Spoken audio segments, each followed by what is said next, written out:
मुझे 11 दिन हो गए हैं और मैं इसी कमरे में बंद हूँ। मैं आपको दिखा देता हूँ। ये मेरा कमरा है, ये मेरा बेड है, टॉयलेट बाथरूम, और इसी कमरे में बंद हूँ। बस घर के नीचे गया जहाँ रेस्टोरेंट है, ठीक है, वहीं से कुछ बनाया खाने का सामान, ऊपर आ गया। और मेरे रेस्टोरेंट के अगल बगल में 1.5 किलोमीटर के एरिया के अंदर कोई भी घर नहीं है, कोई भी बार नहीं है, कोई भी व्यक्ति यहाँ अब नहीं आ रहा है, क्योंकि सरकार ने निर्देश दिए हैं कि सब लॉकडाउन सबको बंद करो। तो 11 दिन से ये सब बंद है। और मैं आपको ये बताता हूँ कि इटली दुनिया के चिकित्सा के अंदर नंबर 2 पे आती है। इटली ने इस महामारी के आगे अपने हाथ खड़े कर रखे हैं। सोचिए आप, इटली ने इस महामारी के आगे अपने हाथ खड़े कर रखे हैं। हम लोग बिल्कुल केयरफुल हैं। मास्क का डब्बा आप देख रहे हैं, पूरा डब्बा पैकेट ला रखा मैंने, और पूरी बोतल। ये जब भी हम लोग नीचे जाते हैं अपने रेस्टोरेंट से बाहर, नीचे बाज़ार में नहीं बता रहा हूँ, मैं शहर में नहीं बता रहा हूँ, नीचे अपने रेस्टोरेंट से बाहर जाते हैं तो ये बोतल मेरे जेब में होती है, मास्क मेरे मुंह पे लगाया होता है। लेकिन मेरी आप लोगों से ये प्रार्थना है, मेरे देशवासियों, आपको अगर देश के प्रधानमंत्री या सरकारी लोग आपको समझा रहे हैं तो उसको समझने की कोशिश कीजिए। और उन लोगों से मेरी हाथ जोड़ के प्रार्थना है जो अफवाहें फैला रहे हैं, प्लीज़ अफवाहें मत फैलाएं, प्लीज़ मत फैलाएं। मैं वो दृश्य देख चुका हूँ, वो सीन देख चुका हूँ कि जो आप लोग देख नहीं सकते। और मैं उन डॉक्टरों को, नर्सों को नमन करता हूँ, उनके चरणों में नमन करता हूँ, जो रात दिन भूख प्यास सब कुछ दाव पे लगा के लगे हुए हैं। कोई शिकायत नहीं कर रहे हैं, वो लोग मानव सेवा के लिए लगे हुए हैं। मैंने जब उनको देखा, जब न्यू टीवी के अंदर जब दिखाया, लाइव दिखाया गया, तो मेरी आंखों से आंसू आने लगे। ये लोग नीचे फर्स्ट पे सो रहे हैं, 10 मिनट का टाइम मिला तो सो रहे हैं, 15 मिनट का टाइम मिला तो सो रहे हैं। तो प्लीज़ मेरे देशवासियों, मेरी प्रार्थना मानिए, जो सरकार आपको नियम बता रही है उनका पालन कीजिए। 1 मीटर की दूरी से ही आपको बात करनी है, 1 मीटर की दूरी से। मास्क आपके चेहरे पे होना चाहिए, बोतल आपकी जेब में होनी चाहिए। आप बाहर जा रहे हैं, बोतल आपकी जेब में होनी चाहिए, सनराइज। कहीं भी आप किसी वस्तु को आपने छुआ, तुरंत हाथ।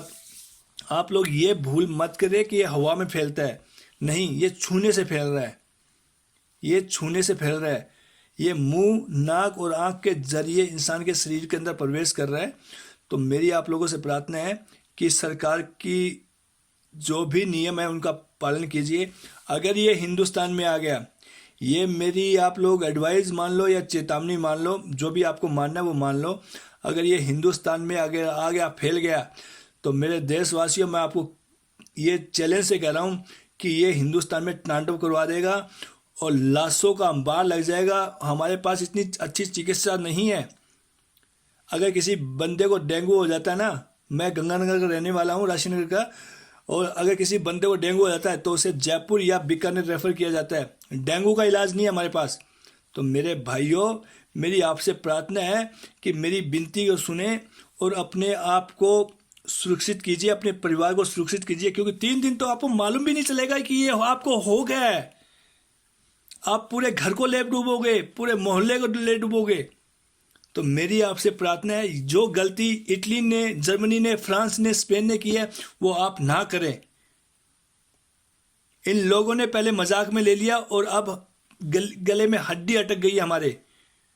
हम लोग कहीं जा नहीं पा रहे हैं। आप क्यों नहीं समझ रहे हो?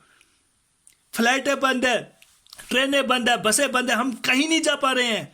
इसलिए मैं नहीं चाहता कि आप लोगों के साथ ये चीज हो। समझने की कोशिश करो आप लोग। अफवाह ना फैलाएं कि प्याज खाने से ठीक हो जाएगा, 10 रुपए का झाड़ा लगा। मत कीजिए लोग ये चीज।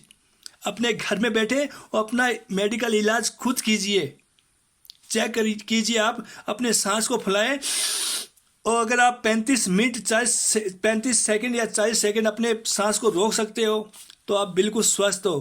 क्योंकि जिसको कोरोना वायरस हुआ ना, वो 10 सेकंड या 15 सेकंड से ज़्यादा अपने सांस को रोक नहीं पाएगा फुलाकर।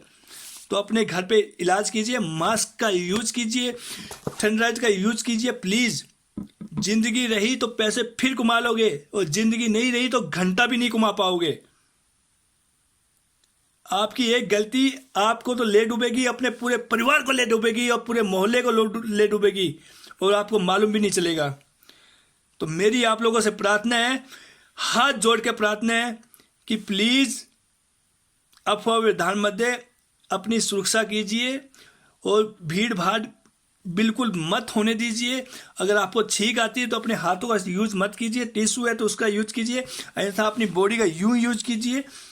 ये मैं इसलिए बता रहा हूँ कि हम लोग यहाँ भुगत भोगी है, इटली भुगत भोगी है, हम लोग बंद है एक कमरे के अंदर। प्लीज मेरी बात को समझने की कोशिश कीजिए, इससे ज्यादा मैं आपको कुछ भी नहीं कह पा रहा हूं। हम लोग मूर्ख नहीं है, घूम बाहर हम भी जा सकते हैं, लेकिन हम पालन कर रहे हैं सरकार के नियमों का। तो आपसे प्रार्थना है कि प्लीज बाहर मत जाइए, इससे ज्यादा मैं आप लोगों को कुछ भी नहीं बोल सकता।